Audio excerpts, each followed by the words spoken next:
inspirational performance, and also with understanding the power of the black body, using my own as a specimen to some degree, but also to kind of speak a little bit more to bigger issues that African Americans are dealing with. I'm trying to get to it in a more poetic format. I didn't want the pieces to be too literal, too direct, so I started making these works that were about physical performance.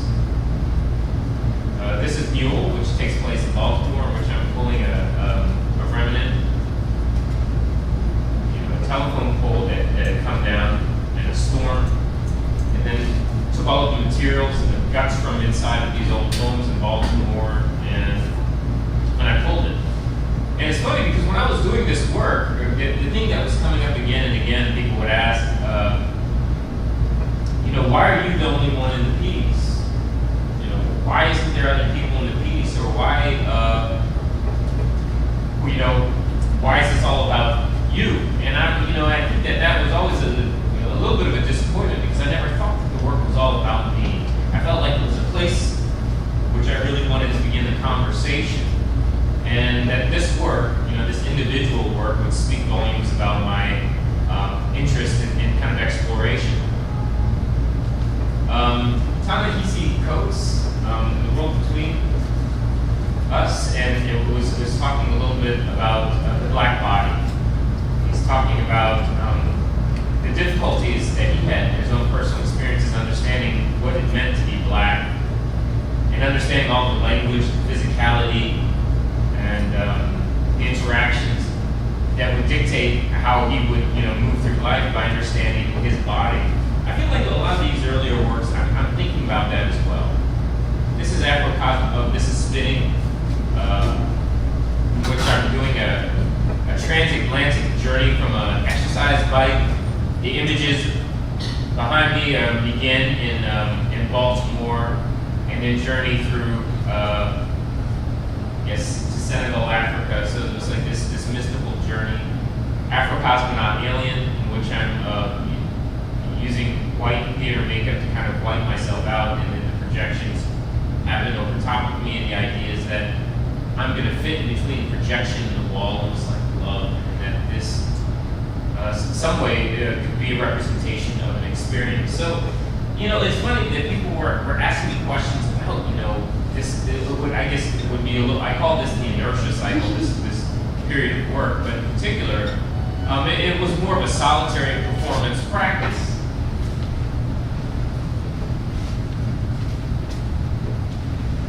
And these are all stills from Afro-Cosmonaut Alien. But actually, things began to change. 2009, when I created a piece titled Lazarus. And Lazarus began with this old car that my friend had that I swore would never move. I told him that he wouldn't be able to ever get this car to move, and one day he drove it in front of my house, and I was like, oh my gosh, this is amazing. I had no idea that vehicle would ever be able to move myself or anybody else. I just thought it was done, but somehow he brought it back to life. And I was, it inspired me to create a piece. And that was, and hence the title Lazarus, was this idea that something that's supposed to be moving us, a group of people coming together seemingly out of nowhere, helped to get this vehicle going. And what was great about working with people who might not necessarily be trained performers is it kind of stretches the imagination and it places the viewer inside of the piece. Because I think viewers can tell when someone is trained, or when you're dealing with a trained performer versus you're dealing with maybe a group of people that really just want to help you with the project. And that's what happened. The piece starts out with the Volvo vehicle that's not moving, but gradually, one at a time, individual starts out with this guy who, an old friend of mine, begins to push this car along the road, and gradually, as it's moving, more and more people, a collective, come and huddle around the vehicle and move it while I'm inside. So it becomes like this metaphor of this experience, at least of this transition of going from what seems like a performance in which, you know, I'm front and center to a performance in which other people are becoming part of that conversation. You know, I guess I'm moving to dark matter. I mean, this is where I'm going. But I wanted to talk a little bit about this deviation, you know, this change, in which at first, you know, I felt really comfortable articulating it all on my own, but gradually I was excited by the fact that people wanted to help in this journey, and even more so, played a really important role to represent myself throughout in other bodies. This is Ben-Hur. This is Charlton Heston. This is the 1953, I believe, or 57. But it was the classic that my parents watched again and again every Easter. And there was one moment in Ben-Hur that spoke to me more than any others, and that was the slave galley scene. And in part, the slave galley scene seemed a little odd to me because I'd always associated slavery with black folks. And so when I saw like Charlton Heston with this golden skin, I was like, well, that just kind of opened up to me this idea of what a slave was. But again, we had the situation where a vessel that's supposed to be moving individuals is being powered by individuals, and that was exciting. That you had this ship that was controlled by the Romans that on cadence and on command would, you know, this group of people would push it through the water. And, you know, there was different paces. There was the battle speed, there was the ramming speed, there was the cruising speed. And so, you know, this was in the back of my mind. And then a few years ago, I had the opportunity to create a performance piece at the corporate museum. And this is about a 5-foot platform, and they're on these water rowers. And it's a group of 6 individuals, and all of them are pushing themselves to the limit until they collapse, until there's nothing left. I was interested in this primarily in my research. I found this incredible book called Choreographic Empathy, and this other book called gosh, what was the name of it? The Poetics of Failure by Susan Bales. And what was great about it is that there was actually a theory, and there's a lot of performance theory based on this idea of people pushing themselves to a physical limit until there's a collapse, and that collapse could be really a wonderful thing. It's kind of an unpredicted thing. It's something that can't be scripted. So working with a group of 6 performers, some of them collectors, some of them artists. The gentleman all the way in the back is actually a technical writer. The one up front is an anesthesiologist in the Washington, D.C. area. His name is Daryl Atwell, and he volunteered to be in the work.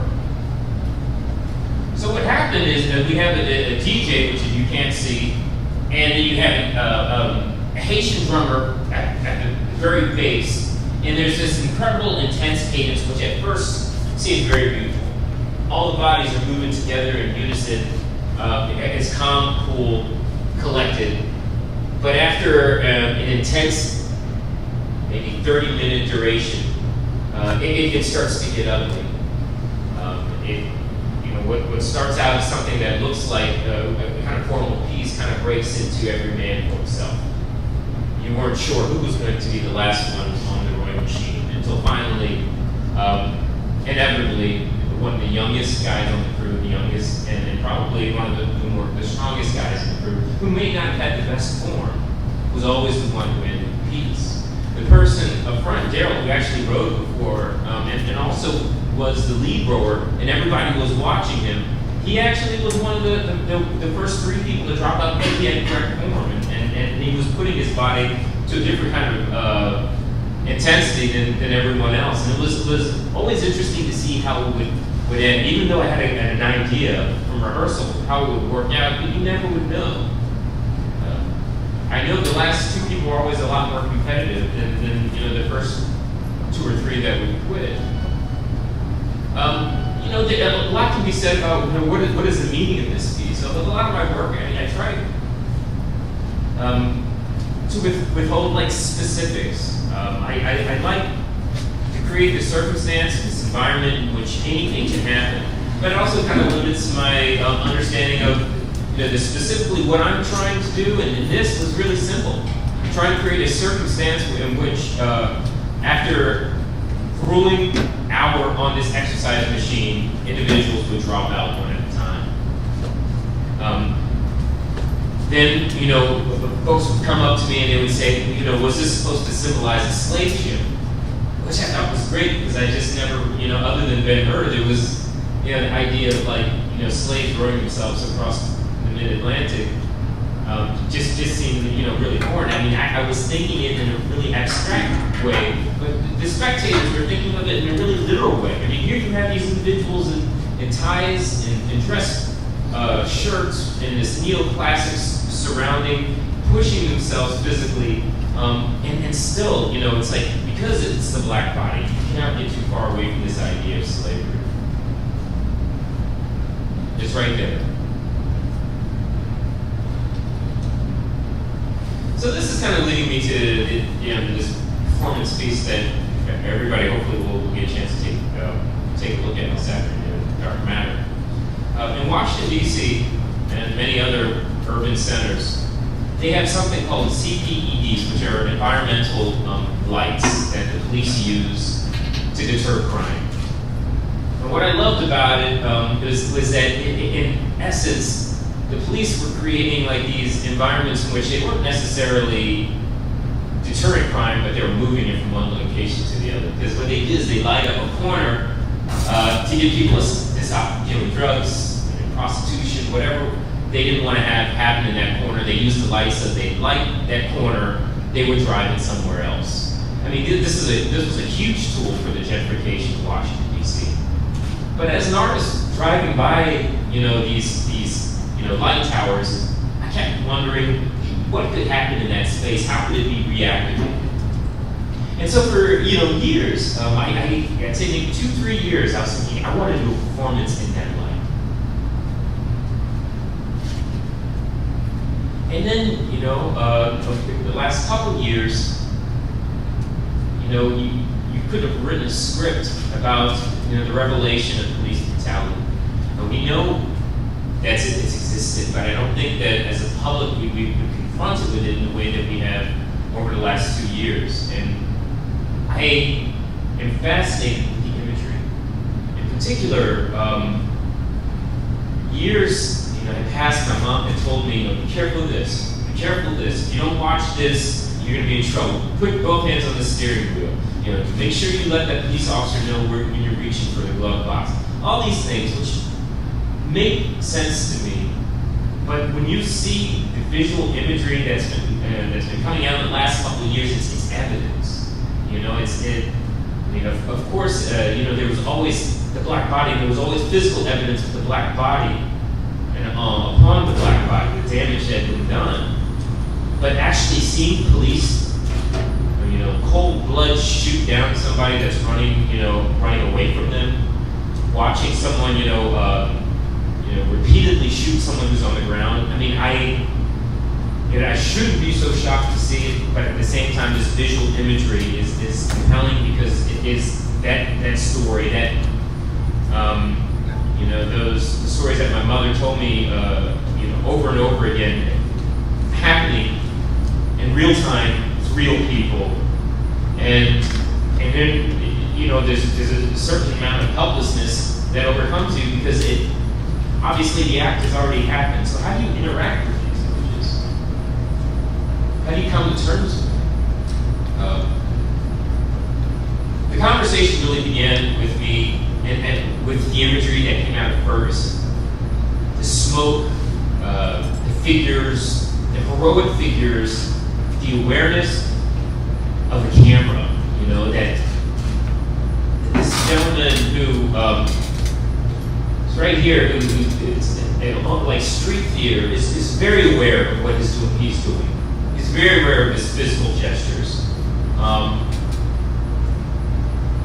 And to me, it had a theatricality about it that I really wanted to try to capture and present with my work. This is the first performance that we did in York. This was Dark Matter. And you might wonder, like, well, where did you get that title from, Dark Matter? I had this conversation with a physicist, actually, when I was in a residency. Her name was Lisa Randall, and she was talking about dark matter, and she was talking about it in a really abstract way. She was like, we can't see it, it's a part of us, it's not really black. It can only, if you're looking at dark matter in outer space with a telescope, you cannot see it, it's invisible.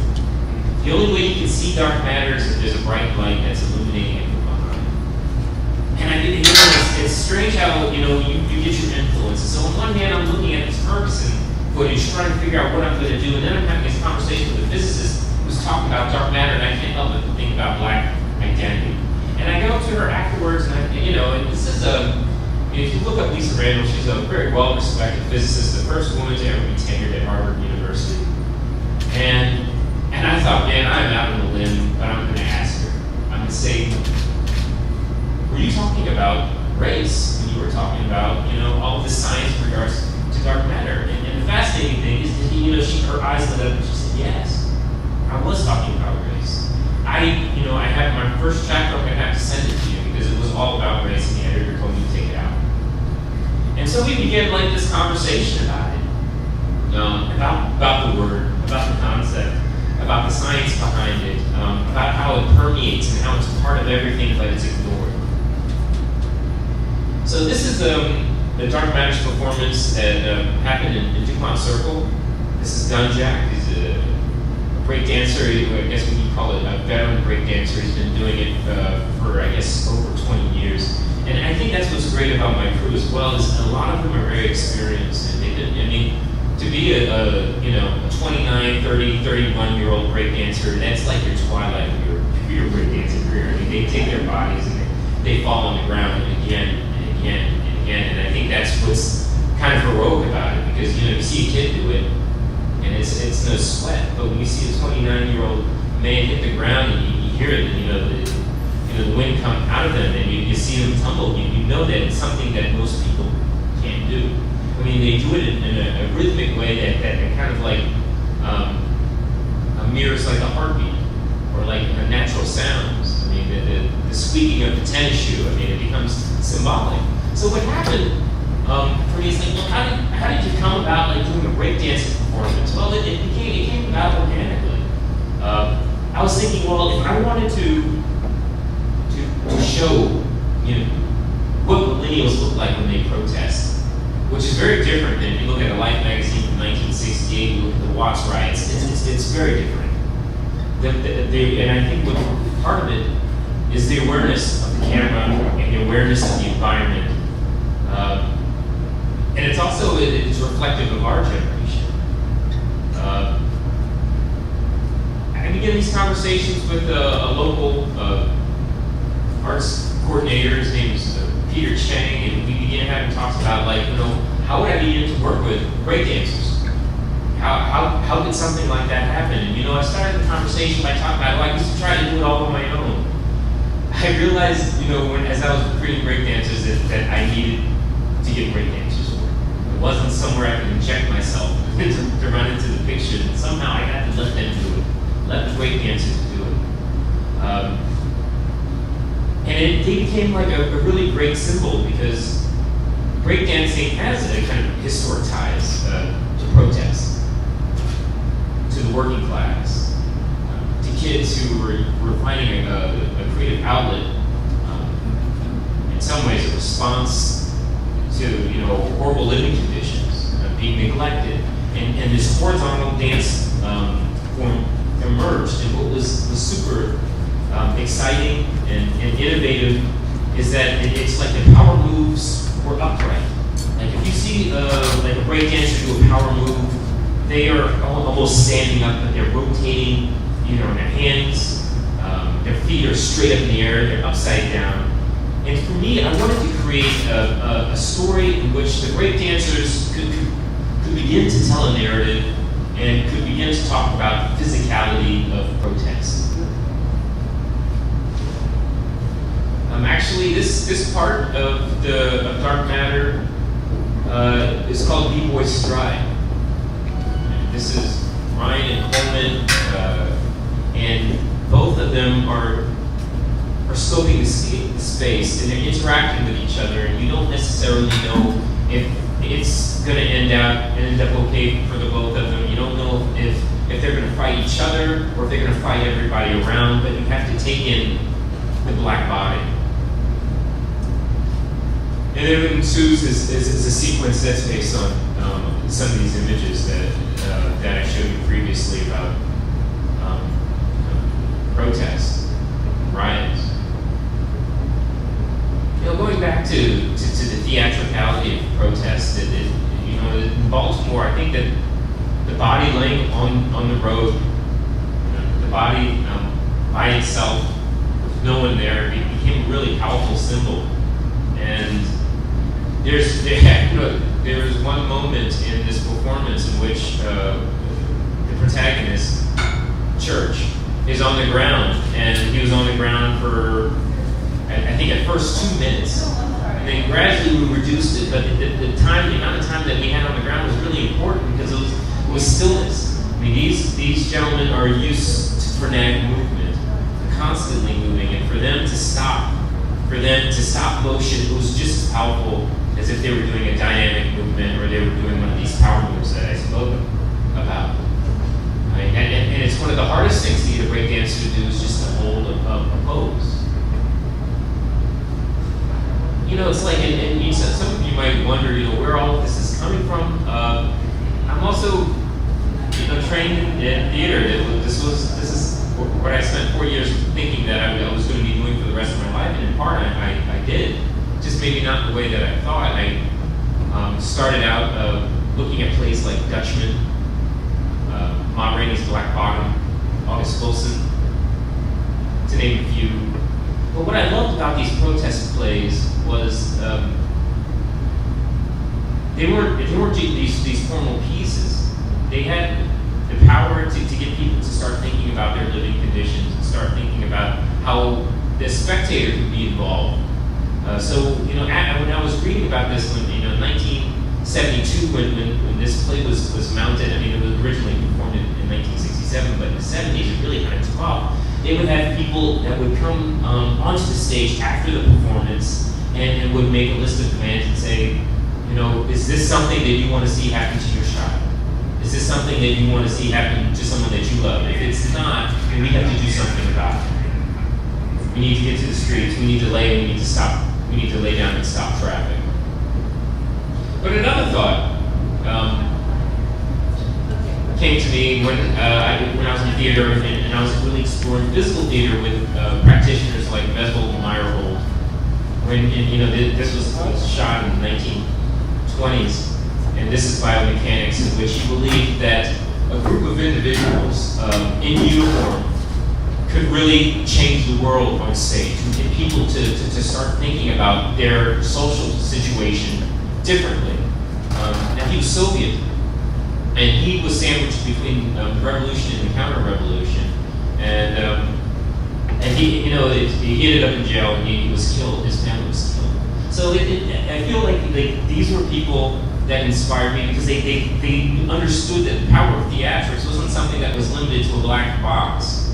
That what you do in a space where the 6 performers could reverberate outside maybe what we understand. Now I hold back from calling myself an activist because in part I think it is theatrics. It's not like I'm saying that what we're going to do is we're going to change the world, but we're going to hopefully get people to think and get people to understand, maybe initiate, be the catalyst of change. And that's what I'm hoping for. Maybe I'm starting small, but I feel like a catalyst can be a really powerful thing as well. And I look at these performers and the physical discipline that's involved, and I think about breakdancers, actually. I saw this photo and I thought a lot about it, as well as capoeira, which is based out of Brazil, but was a martial arts technique used by slaves to prepare for slave revolt. There's a lot of different layers that you can look at. On one hand, you can walk in and you say, okay, it's breakdancing. It's entertainment. Okay, and if that's all you want to take, then that's fine. It's there for your taking. But if you dig a little deeper, I mean, the tradition of breakdancing doesn't begin in the late 60s, early 70s.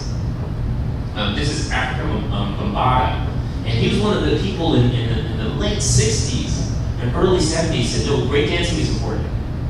It's important. It's important for our kids and for our youth to be involved in breakdancing. Starting Zoo Kings, and as well as other breakdancing crews, he began to understand that, breakdancing, they call it battle for a reason. Because in some way it was diffusing this energy, this conflict, energy, and breakdancing to some degree is about combat. Same way as capoeira, it's like preparation for revolution. So this is the line design. This is the dance crew that I've been working with for the last 2 years. And it's fascinating because we started out, and I tell you what I love about doing this performance 2 years ago that's much more difficult than now. 2 years ago, what we would do is we went to York, Pennsylvania, and very few people knew what we were going to do. We billed it as a breakdancing performance. People came out and, and witnessed it. But as you can see, there were a whole bunch of kids because they were thinking that this was going to be pure entertainment. And then when the smoke came, the parents grabbed their kids and they started walking away. I think because then it became a little bit maybe too intense. It became too real, which might very well seem like something that's entertainment. That's the most enticing part. It's like you're gonna swallow a pill. I don't think that didactic has to be a bad word in art making. I think a lot of people give didactic artwork a bad rap. I think that there is a lot of troubling or maybe didactic pieces that struggle with content. In part, it struggles with content because they're trying to say something. As W.E.B. Du Bois says, I could care less if you're making art that's about anything other than about the struggle. I think some of us have a little bit more of a choice. But I think that when Du Bois said that, it's as he was occupied in 1913, it's how am I going to uplift my people? If you're going to paint a pretty picture, that's great, but that's not my concern. My concern is to uplift our people. And if you can create work that's about that, then that's wonderful. If not, I don't have much interest in it. And then there was huge debates between Alain Locke and Du Bois about what should be the role of the black artist. But I don't think that, at the same time, I don't think that, I think for the people who watch this and only can see the formal elements, I think they're maybe a little bit more liberated than myself. But for me, it is always about the struggle. And it's always about this, at least if not an internal struggle, then maybe it is an external one, like for Dark Matters. Yeah, so again, what I was saying is that part of the excitement was that people didn't know what to expect. This wasn't built as a performance that was a timely performance. It wasn't built as a performance that was to enlighten anybody. It was built as a breakdancing piece. And we kind of had a little bit of this element of surprise. And I think that's a little harder to do now because of the situation. Dorian Johnson, Michael Brown, I mean, that again was the idea of the Du Bois stride, that this was going to happen, and that even though they had this relationship and this bond together, you weren't quite sure if it was going to be adversarial. So this is York, Pennsylvania, and one of the wonderful things I always love about these photos is that you can always see the video camera in the shot. You see all these faces, and then that becomes part of the theater, that the spectators are making it happen. There's one thing to see it in the video, but when you're live and you're hearing the sounds, the breathing, you're hearing the skip of the floor because of the sneakers that the breakdancers are wearing, it becomes a different kind of experience. The smoke. Yeah, I'm not sure if the smoke's going to happen today. But in part, I mean, they shifted the smoke. I mean, their movements kind of propelled, like move the smoke in the environment, and that's something that there's only one particular kind of dancer I feel with that kind of fluidity. That kind of movement is possible with, and that's break dancers.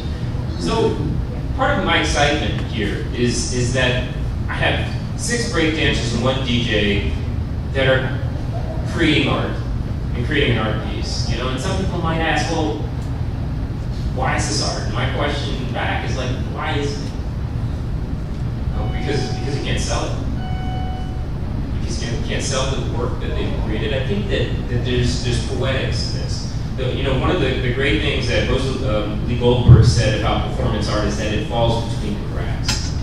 And that it's not dance, it's not theater, it's something that you can't really describe. It's something that, maybe when you're looking at the performance tonight, you'll say, well, wait a second, that looks like breakdancing. Well, no, wait, that looks like maybe capoeira. No, wait, maybe that is theater. Or no, this seems like a performance art moment. Well, I think that's part of the reason why performance art is so many people have a problem with it. Because it fails to fit into easy definitions. And that's what you're going to be looking at in dark matter. This was an indoor performance we did at the Driscoll Center, which I wanted to show you because I feel like it's going to probably be most similar to what you're going to be witnessing today. And this is, this is a 15 by 15 foot square that all of this action is happening. And how do you mount a protest in a 15 by 15 foot area? And how do you create like what seems like an uprising inside of a small intimate space? Well, these guys do it. It's a glimpse of it. It's a stylization. I guess I don't want to spend too much time talking about it. I want you to see it. I think I've spent enough time going on. But I don't think I will probably ever have an opportunity to be able to work with a group of individuals quite like this. With the same kind of discipline that these aren't trained dancers, but you don't know that because they spend so much time training themselves. And that they all have incredible stories of why they have their b-boy names. Gunjack will tell you the story about, how did you get your name Gunjack? And he'll tell you about the person who trained him and the person who trained Gunjack mentor, and how they all took the same name. And it's just an amazing story of camaraderie. One of the things that I see with the b-boy crew is they are openly affectionate to each other. They will hug each other for a long period of time, and it is okay. I think that's what's super about it is they're in touch with their bodies. They're in touch with I guess the sentimentality, the life maybe of a b-boy at the twilight of their career. It's kind of a wonderful thing to see because they might not be able to do everything that they could do when they were 19, but they're much smarter. And they're less afraid to be affectionate to one another and to tell each other when they've done a good job. I mean, I was rehearsing a few minutes ago. They'll laugh if something doesn't go out right, and they'll say, "Wow!" Collectively, everybody go, "Whoa!" when it goes well. And in taking the b-boys out of the environment in which they're constantly competing against each other and they're working to create a piece like Dark Matters was really kind of was a new thing for everyone. And I hope not only folks come out and marvel at their physical expertise because they're pretty marvelous. But I want people to really think about the content and try to figure out where's that space in between where it's beautiful to watch, but it's maybe twisting your insides at the same time.